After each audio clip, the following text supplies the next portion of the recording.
Knowledge is power, and when you learn, you increase your lifetime earnings. If you want to see a list of books that Dee Kei and Lu recommends for you to help grow your business and improve your mixing, visit mixingmusicpodcast.com/links and click on Check Out Our Sponsors, where you can find a list of books that Dee Kei and Lu recommends.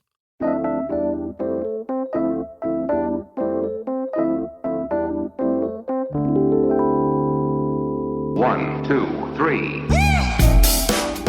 Hello and welcome back to the Mixing Music Podcast. I'm your host, Dee Kei, and with me, as always, thank you so much for OKY Baby Music on Discord submitting this nickname for Lu. Bus Glue Lu. Everybody put your hands together for Bus Glue Lu. Yay! That stop. With single person, that doesn't sound right. If it's single person clapping. I mean, it could sound right. Depending on my context. gosh. No, we're done. We're done. I'm cutting this off. All right. Thank you so much for tuning in with the show. I have to say, you know what? I'm happy today. Are you happy today, Lu? I'm pretty happy, yeah. Good. Woke up early and got some work done. How are you? I'm good. It's a happy day. Recently, I've been doing a lot better with my mental health. And I have this huge problem where I don't let myself be happy. And recently, I've been letting myself be happy. So it's been good. I've been spending a lot of time with family. So anyway, we're going to move on from my life. How are you, Lu? Why are you happy, huh? I guess you could say I guess you could say back onto the mental health thing, which is a big thing for us in audio, right? Like we tend to forget that we need to take time for ourselves. Yesterday and the day before, I found myself playing video games, which is something I usually don't let myself do because I feel like I'm being lazy. I feel like I need to do more. But I just finished Doom Eternal. And I've just been working on all the like unlockables and everything. And it just felt good to really sit on the couch for once and just give myself time off. Like not, I have to go do this on my day off or I have to go do that. It's just like, no, just take a breather, have some grapes, drink some water, play some video games. So I feel kind of I'm coming back refreshed. Good. Yeah. Yeah, I think that like taking the time, take breaks, coming back refreshed is really important. This is actually this is not what we were going to talk about today, but I do think that in today's society, we see too often of people, and I did this too. I do this. I did this. We all do this and have done this. Kind of glorifying overworking. Yeah. Yeah. So I think that it's absolutely important. Like, having enough experience now, I think that one of the best advice that we can give you is to, be really passionate, stay focused, put in those hours, get work done. If it needs to get done, get it done. At the same time, don't take on projects that you don't honestly feel passionate about. Like I see so many of us that think we have to work every single late night in order to make a career in this. But I'll be honest, if your goal is not, like for me, I don't really care about owning a mansion. If I get a mansion, that's amazing. I just want to buy a house and I'll work hard for that house. But that doesn't mean I have to work all night, every night, lose all my weekends for it.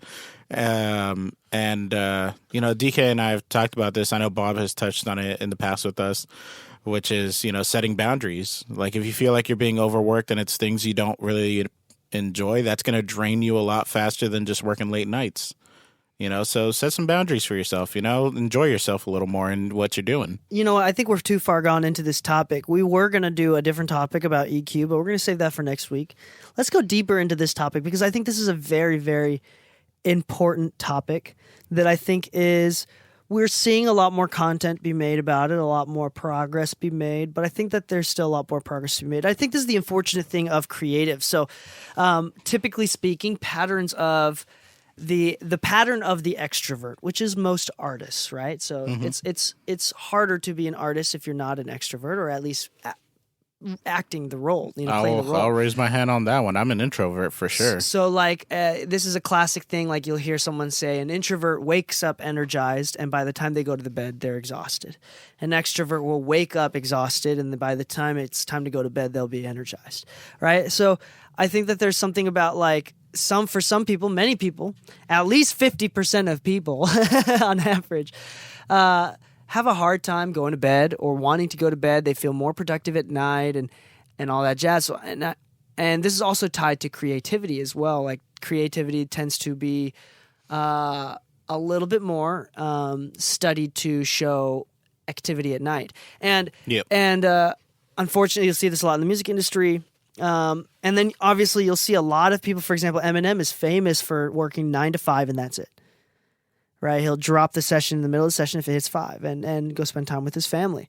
So, which is really, but in the music industry, you'll see a lot of late night stuff. Yeah, you'll see a lot of late night stuff. You'll see a lot of like people overworking. We won't say names, but there are studios around here that underpay and overwork. And by a long shot. And the unfair thing about all this is that that's a valid thing. Like people are willing to overwork and be underpaid, and there's a balance here because part of me is saying if you're trying to make it in this industry, you should be willing to do that. The other part of me is saying that is extremely unethical and nobody should ever support a business that allows that. Yeah. And it's the fact that people are willing to do that allows businesses to take advantage of that. Now, there is the idea that if you're not in the room, you're not going to get these opportunities. If you're not down to be part of the sessions when it's prime time, this and that you won't find these opportunities. It's funny. Not too long ago, I got my first plaque in 10 years of doing this, which sounds like a long time. But what's funny is I was in those late night sessions with huge names. I won't even say the names, but like, everybody I've worked with, I've told you all the stories. None of those sessions gave me a plaque, but yet the session I recorded at 2 p.m. got me a plaque. I'm just saying, like, if I had to say what the ratio was, it's like 1 in 5,000, sessions that got me that award. But it was a daytime one. She was trying to set schedules for herself and all that. She was trying to be more responsible with her time. The opportunity did not require me to be there late at night. And all the late night sessions didn't really amount to much except for a paycheck. So there's a thought that we've been throwing around that came from Bob Horn. I don't know if I mentioned this on a previous episode. I don't think so. I know we've mentioned it together, but I don't think on the show. Okay, just off mic? Yeah. So one of the things that Bob mentioned to me in person, Bob Horn, he mentioned to me, he said, recently he had in October he had some health issues which caused him to have to go. He's pescatarian and he's working out and he's taking care of his body. He's not drinking soda. He's trying to be a lot healthier because he wants to keep working, right? Obviously. And he said, in the last 20 years of my career, I have been known to be the guy that has been extremely accessible. If someone texts me at 3 a.m. in the morning, I'm going to go back to the studio and bounce whatever they need. I am, and for a lack, like, to be honest, like the most respectful way he said, I bent over backwards for 20 years and did whatever people asked, whenever people asked because of FOMO, because he didn't want to miss any opportunities, because he wanted to look good with all of his clients. And it did help. But he said, in those 20 years, looking back at the opportunities that I got from it and from doing that, and also now where I have to create boundaries, he says that it has not been worth it to bend over backwards for 20 years.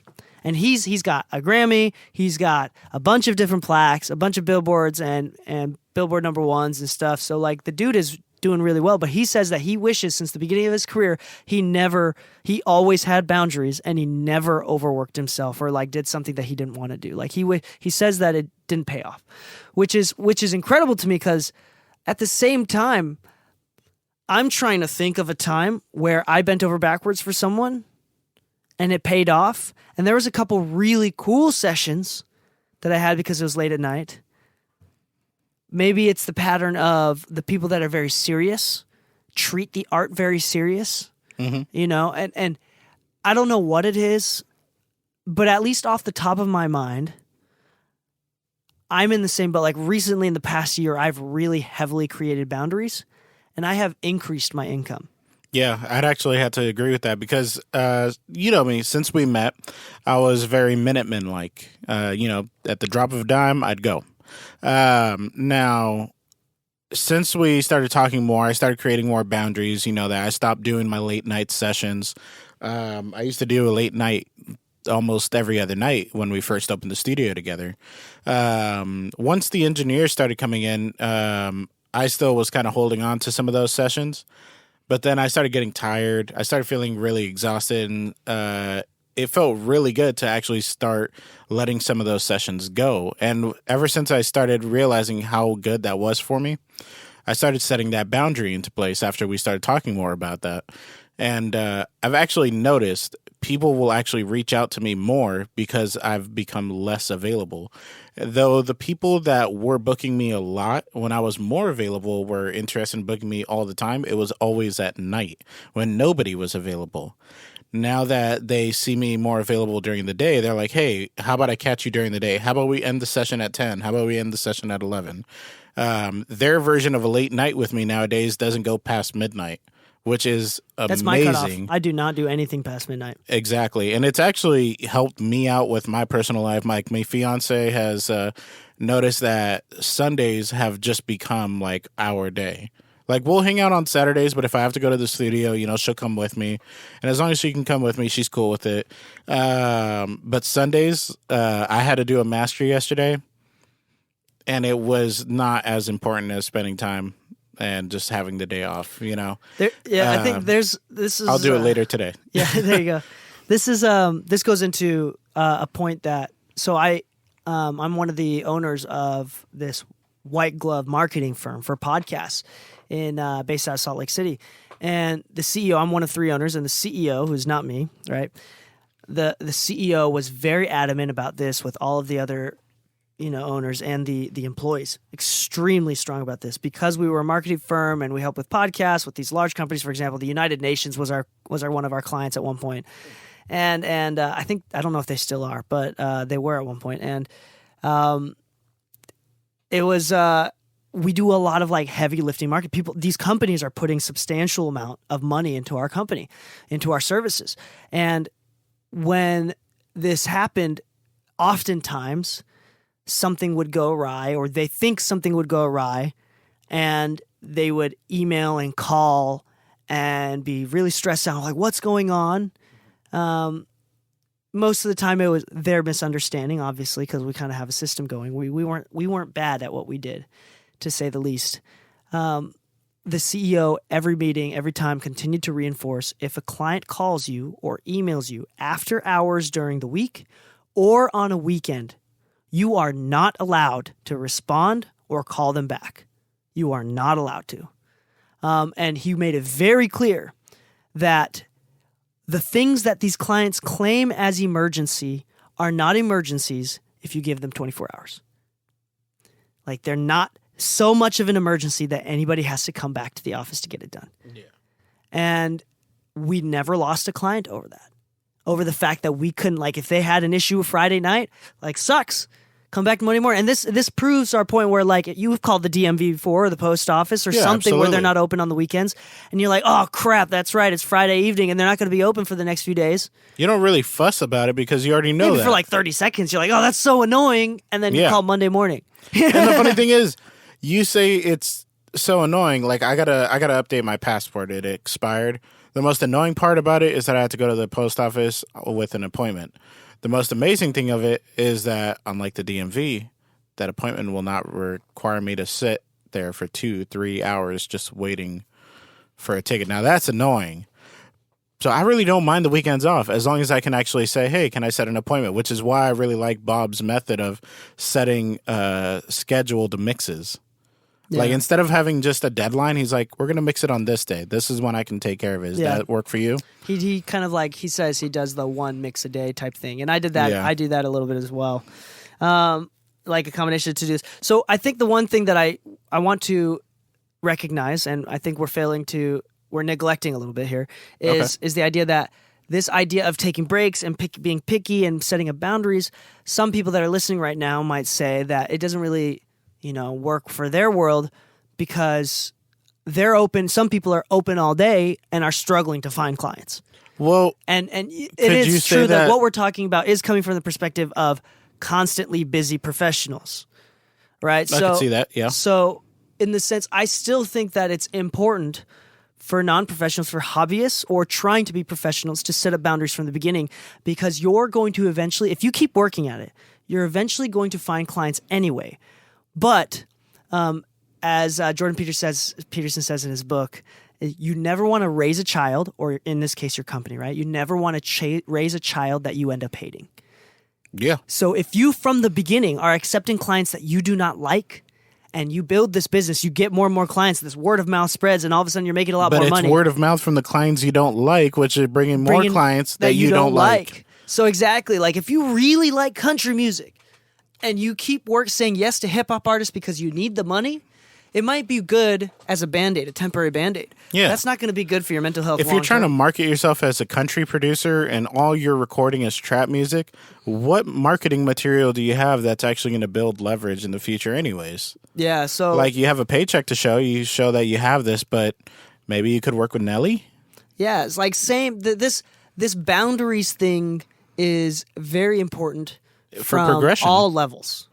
But I totally get where the confusion may exist, where the idea of setting boundaries even early on may cause an issue with growing as a business, but I don't see it that way necessarily because let's say we were just saying this, like if you're trying to do country, right?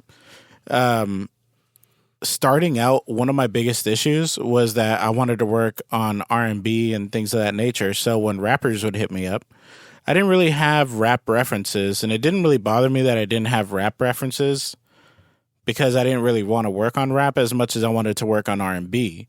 But when R&B artists hit me up, I had a catalog of R&B that I had available. So if you're trying to go down country, but you're accepting every single gig, you're taking every late night, but you know that, like, I'll be honest, like, I know a lot more country cats that record in the late morning. Night for hip-hop artists. Yeah. But I know more country artists that like to work in the morning, afternoon. I know some that won't work past 8.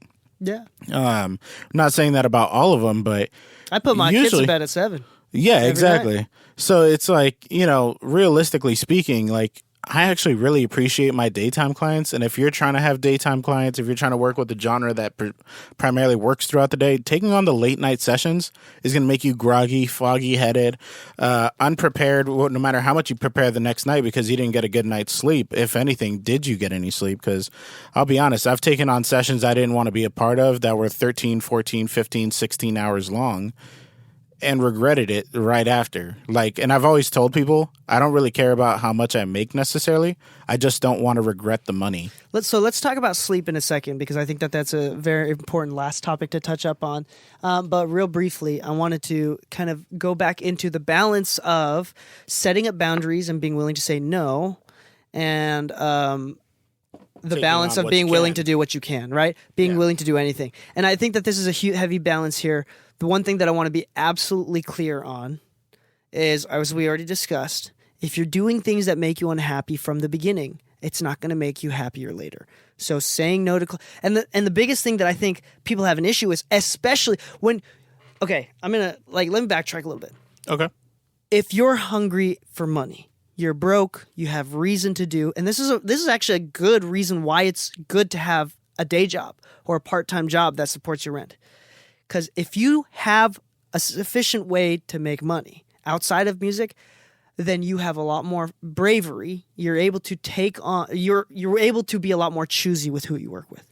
This is one of the great facts. Where if you're hungry and you're hungry for money and you're like, I'm willing to do anything, you're going to constantly find yourself in a vicious cycle of being willing to take on products you don't want to for the sake of money. And in my experience, if you do anything, even outside of music, for money and not for any other worthwhile, because I like to do it, or because I can create jobs, or because I can blah, blah, blah, for anything outside of money, if you do not have a reason, it will not make you happy. It will make you miserable. And then you will drop out of what you originally sought out to do only because you didn't set boundaries.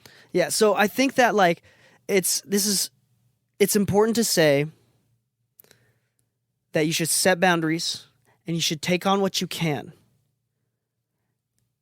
But you cannot have FOMO. Like, you cannot have the fear of missing out.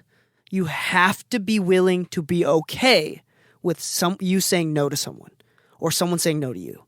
You must be okay with someone on Facebook in a group saying, yo, like, they recommend another studio over yours. They didn't talk bad on your studio, but they just said, hey, you got hip hop stuff, you should go to this studio. They're the best in the area. You see that, you cannot get jealous.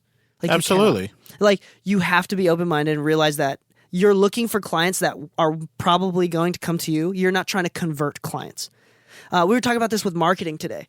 Yeah. Or not today, maybe it was last It was week. the other day. Yeah, it was the other day where, like, marketing. So someone, the marketing guy at that podcast company, that marketing company, he's one of the marketing guys, the specialist. He said to me, like, marketing is the art of competing not on price. Yep. So instead of, like, continuing to, like, go down on price, but to give them more value. And you talk about this too, giving them so much value that you can give them something that costs us less, but charge them more. Yep. Right. So that's what marketing is. And kind of like Louis Vuitton, it doesn't cost them that much more to make the same fabric. What was that Gap Yeezy sweater that recently came out? Yeah, the Gap Yeezy sweater. So realistically, that is perceived value right there. What are people willing to pay to have one of those? His sweaters are also, like, super heavy. His sweaters are, like, solid 20 They're pounds. pretty stupid, in my opinion. I'll be honest, like $90 for a sweater, okay, I get it, but $1,500. Oh, it was $1,500 for a sweater? It's now selling for $1,500 now. online. Okay, post. But that's what I'm saying. See, Resell. I would pay $90 for a sweater, but it looks like a plain sweater. I can go to the local. But it's a heavy sweater. Anyway, whatever the weight is. I'm a fat guy, so I get okay. heavy and It's a warm comforting really sweater. fast. I like easy sweaters, actually, but on a But personal that's the perceived value thing. Like, if you were to build up the value like Kanye did behind his name and his brand and everything, people are willing to pay the $1,500, while people like me who don't really see the value in it are not really paying for it. So if you're trying to do country all day long and they don't see value in you because they are looking for hip hop, that's not an issue.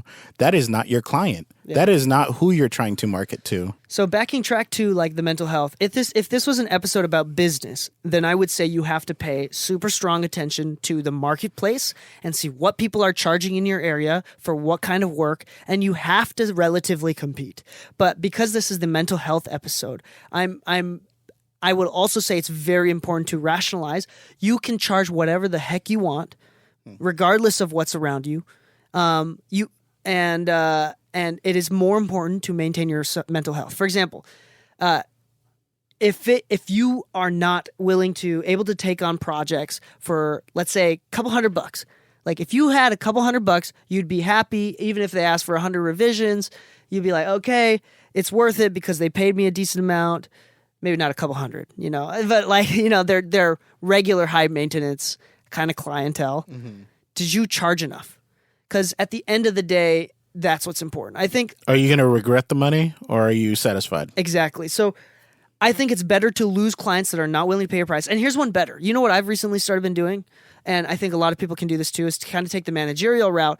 And I have a lot of people that hit me up and ask for quotes that can't quite afford me, right? And they can't quite afford my price. So I say, hey, I have assistants and interns that work for me that are willing to work with your budget. And then I take a 20% cut for what I charge them. That's so what I I've invoice been doing, them. I invoice them and I collect the money from them. And then once they send me the money, then I assign it to one of my assistants, one of the interns. And so that's a way that I could put money into the interns' pockets, the assistants' pockets, as well as, like, I still am the one that was the one-stop shop. I personally wasn't able to do it, but I was able to provide value, and I made some money from passively without doing the work. So there's ways around it, right? The last thing that I want to talk about real briefly is sleep and the importance of sleep. Lou. Yep. You are actually a little bit more control of your emotions than most other people, but you've seen me many nights where I am very low on sleep. And what do I become? Easily agitated and easily... I want to say distracted, but you could be like, DK, DK, DK, huh? there's You good? What's going on? What are we talking about? I'm This a is lot like- more angry when I'm very tired. Yeah. Like, so that's why, like, you either get agitated or distracted. Yeah, so I don't think we need to say much about the importance of sleep because everybody knows it. I think the one thing that I want to say is that it takes discipline to put down your phone, to stop working, to not look at your emails, to not respond to clients, and to go to bed. Oh, yeah. This is an interesting thing. In his clinical, this is. I had a whole Jordan Peterson phase, mostly for psychology stuff. In fact, not at all for his political stuff. So I'm on a Jordan Peele phase. Jordan Peele. So Jordan Peterson said that in his clinical studies, he's seen two things specifically that have helped people come out of depression. Two things specifically. One is eating a protein and carb-rich breakfast. Bacon and eggs, like protein and fat. So bacon and eggs is a really good way. Hard-boiled eggs, something that is very heavy in protein in the breakfast because you've been fasting all night and your body needs to recuperate, right? So the second thing is, this is interesting, waking up at the same time every morning. So, and he says something about, at an appropriate time when everybody else wakes up. So sometime between 6 and 9, I think he said 7:30, 8:30 is like appropriate times. It doesn't have to be super early, but waking up at the same time every day, your body finds a lot more comfort and your mind finds comfort in in morning routines and waking up at the same time every day. So he didn't say sleep, actually. That was not one of the top two. Just waking up at But the same he did time. say, when he talked about waking up in the morning every day, he said that the importance of having the discipline to put your phone down and going to bed. You don't want to ever, he said, the worst thing that you can do is adjust your wake-up time for late nights. It is better to adjust what time you go to bed. Substantially better. And this actually can help people come out of depression. To instead of moving what time you wake up in the morning, move what time you go to bed and having the discipline to do so. And there, unfortunately, in my experience, sleep is a discipline thing, especially when everything in the world is trying to distract us. Everything in the world is trying to distract us. Oh, my God. Me and social media, I am so glad Instagram doesn't work today. Yeah, today's the day where Facebook and Instagram is dead, and it's great. You know what I do a lot, and I recommend this for everybody as Cocaine? Is reading, like reading at night. Not Put the cocaine. screen down. I put on jazz in my AirPods, like some boring jazz. Or binaural beats can't or it like be- lo-fi beats why or can't it like be good Baroque jazz? music. It has to be boring music without vocals. So this is actually another study, a psychological study. They did a test, and the way that they did the test is there was flashing pictures or numbers or shapes or something like that, and they asked participants to sit there for an hour and tap the button that it correlates. And you know how when you read lines in a book and then your eyes are moving but your brain just stops reading and then you have to go back? Yeah. So they were testing that, but through this machine. So if you missed it, if you were watching the screen but you totally zoned out and you just didn't hit the button, you didn't recognize, because this is an hour-long boring-ass test, right? They found that you miss a lot more when you're not listening to music, and when you listen to Baroque music with simple, mellow jazz, with lo-fi, binaural, these simple things that are not distracting. It can't be too enticing. The music cannot be too engaging. It cannot have singing. But if it's pretty bland, normal background music, you are much less likely to skip, and you're much more likely to stay focused for longer periods of time, which is really interesting. So I turn on jazz. There's a Spotify playlist called Jazz for Study. And I put that on. I read a book, so there's no blue light coming into me. I have a night light, which is yellow light, and I put it on a really low setting, just enough where it doesn't strain my eyes to read. And I read on paper, and then I read until I'm ready to go to bed. Which, to be honest, depending on if you read the Old Testament, that is in 30 seconds. You are out in 30 seconds. That is the ultimate melatonin, the Old Testament. Oh my gosh, that'll put you to bed. So what I've done, and this is not a shot at Pokemon or their games or anything, but there's a game called Pokemon Masters EX on iPhone and Android or whatever. But it's like a turn-based game, just like Pokemon is. Turn-based games are really boring if you're not really that into it. And I've played that game so much that like I'm kind of in a stage where like I just get done what I need to get done and then I'm out. So when I play it at night, it puts me to sleep. And it's Really? the weirdest thing ever because usually screens don't put me to sleep. Video games don't put me to sleep. TV doesn't put me to sleep. It keeps me up. This game is so boring. It puts me to sleep. And so I wonder if that's my jazz. Yeah, there you go. And so I will say that I officially cannot endorse looking at screams, but that being said, like do whatever it can to, if that's what it takes, if you have the habit of doing that, if that's what it takes to get to bed, go do it. Whatever it is, go to bed.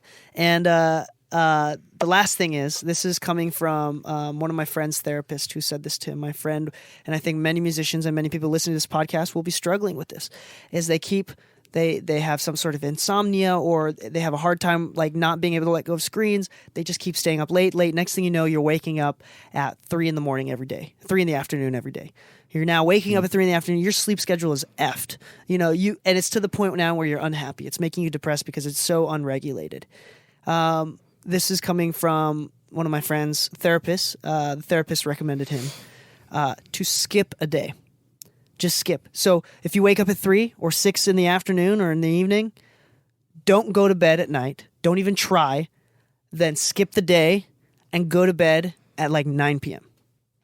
So be exhausted at 9 p.m. and then wake up. So what's worked for me, because I hear out the exhaustion factor in that. So if anybody here listening is overweight like I am, it's a good idea for you to probably just go to the gym for a little bit. And I kid you not, when I was going to the gym every day in the evening, because Anna goes at like 8 o'clock, comes home around like 10 o'clock, and she's ready. Yeah. I still have that 24 hours pass. Dude, I love it because it actually puts me to sleep. Like a little bit of exercise goes a long way because your body is so exhausted that it doesn't matter if you're looking at a screen or not. Your body wants to calm down and go to sleep. Some of the best. So it some helps of the best a lot. Some of the best sleep I get is Wednesday night after basketball. Nice. That's yeah. like I sweaty, but get right. Like bed, your feel body's so just like, okay, I'm done being active. Or Sundays active. after the beach, after you've been playing at the beach all day. Yeah. Oh my, that's amazing. Yeah, which is great because we Yeah. live in California, and I can say that that's a casual activity. That like going to the beach as a casual activity is not That's normal. not a Utah or Chicago kind of thing. Actually, all right. Hypothetically speaking, what would be a casual, almost equivalent for Utah and Chicago?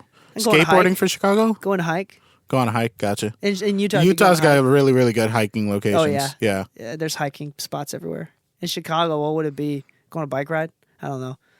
Coffee shop. Coffee shop. Walk to the coffee shop. Yeah. Anyway, but yeah, I think that's important too. The most important thing, the most important take out of all this, is that there are some blanket statements and these general guidances that people have given that are studied, that are learned, that have been studying this thing. This is not out of our mouths and our own personal experience. This is actually psychological data. There's data to back up this stuff, evidence to back it up.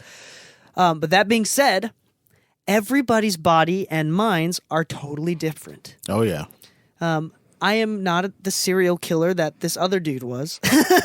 Wait, what dude? I'm just kidding. Holy whoa. No, I mean, like, you know what I'm saying? Like, some people's minds are very different, and some people's bodies are equally very different, right? And for some people, my sister doesn't like milk chocolate and she only likes white chocolate, which is disturbing to me. Okay, that is like, I was raised by humans, and she was not. Like, like if that. So she's a serial killer. Anyway, just I'm teasing. But I hope you're listening. Like humans are different. Some people are lactose intolerant. Some people are not. Some people have diabetes, and some people don't. Like whatever. Some people just get a little farty. Yeah, some people like whatever it is, right? So what you need to do with your sleep, how much sleep you get, is a lifelong experiment. You need to figure out what works for you. Test it out. Wake up at different times during the day. Go to bed for different amounts consistently. Try it out. Focus and make a study out of your sleep so you can figure out what's the best for you. And I personally have found, like you said, if I exercise, I can sleep less and be much more awake. Usually it's meant to be the opposite. Like, Yeah. I'm not trying to sleep less, but even if I do, You I feel can like stay you a lot got more alert quality during rest. the day. I don't need caffeine. I've noticed that if I take too much caffeine, if I take caffeine for more than 2 or 3 days in a row, it really F's up my alertness during the day. So if I take it once, it's great. I'm really focused. But if I take it every day, it makes me miserable. Like, it makes it harder to focus. I can become addicted to the caffeine. I can't do it. There's many things that I figured out within my own body, right? I have to sleep a minimum of 7 to 8 hours. I cannot do anything less. Or else it really starts to affect the people around me. It makes people around me less happy because I'm agitated. And I get less work done. I've also noticed that I really only have 3 to 4 hours of creative energy in a day. Like, truly. Like, the essence of my creative energy is only 3 to 4 hours. Things like this. Like, it is important for anybody listening right now, for your mental health, to pay attention to your body. Pay attention to your needs. Like, set the boundaries that you need to set so that you can actually, one, flourish in the industry that you're in, whatever it may be. It doesn't have to be music, but without these things, like without actually giving yourself time to sleep, without giving yourself time to rest on days off, without giving yourself a cutoff at what point your clients are able to reach out to you, you're going to become exhausted. You're going to have those days where me and Dee Kei, like we said, today we're happy. We're coming back. We're energized. But this doesn't really happen without setting boundaries. I could have probably worked a 12-hour last night just because it's like, oh, somebody called me. I have to go. But you know what? Sunday's my day off. I didn't feel like mastering that song because I need to give myself some time. And with that, I come back refreshed and happy. We want you to be happy doing what you do. Absolutely. And I think Jordan Peterson is fresh on my mind because I just barely finished his book, 12 Rules for Life. An Antidote for Chaos. It was a really good book. It just took me forever. It took me like a solid 2 to 3 months just to finish it. Granted, I was reading other books during it too, but it was a pretty heavy book. And there's a lot of really thrilling and cool concepts. And one of them was talking about this study that was done that shows that when given prescribed medication for their dog versus when someone is prescribed medication by a doctor, for them, humans are naturally, substantially are likely to follow up and give prescribed dosages to their dog than to themselves. As a previous dog owner, I can attest to that 100%. Humans are naturally more have a hard time evaluating, perceiving value in taking care of themselves. Yeah. They see this is the human predicament, right? They see the problems and troubles, and it's so easy to fix in somebody else, but they have a hard time seeing it in themselves. So don't be that person. It is absolutely important to pay attention to your body.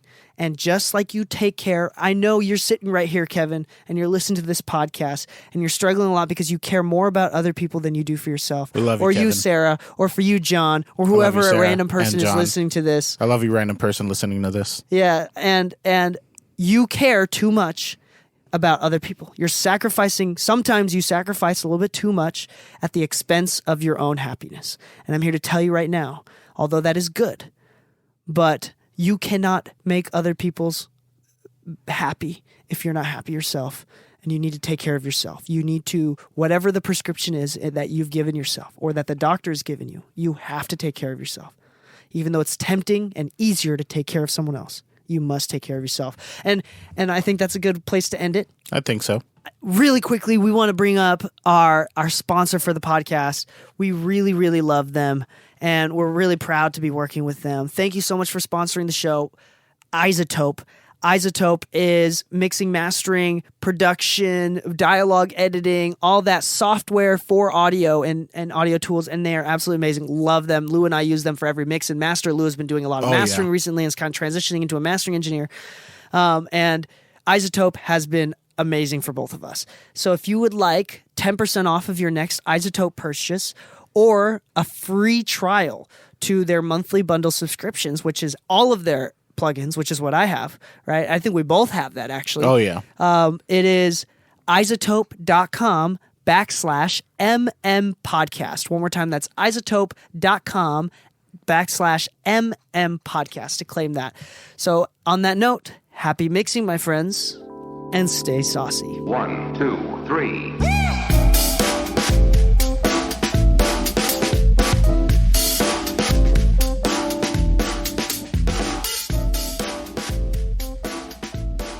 Have you ever wanted to shadow or sit right next to a pro mix engineer to see how they work their magic? Well, now you can. Click on the private Discord server invitation on mixingmusicpodcast.com to get exclusive access to our private live streams directly on Discord and get notified when we go live on Twitch and YouTube.